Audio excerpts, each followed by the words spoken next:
All right, here we are in Adobe Illustrator. I'm going to show you how to change your units for all your new documents going forward. It's kind of a semi-permanent change.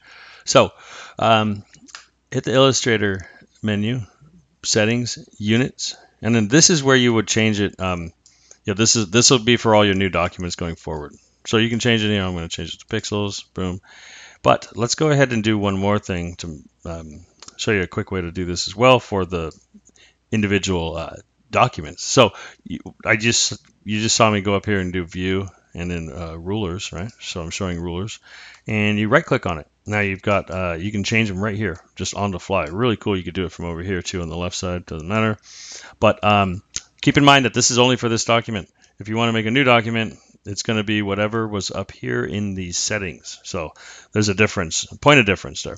And also for this document, you can just go to document setup and units are also in there. But um, basically, it's easiest to just right click on the ruler for this document and change it permanently, not permanently, but until you change it again up in preferences. So that's that. Hopefully that helped. If it did, hit like, leave me a comment. Thanks.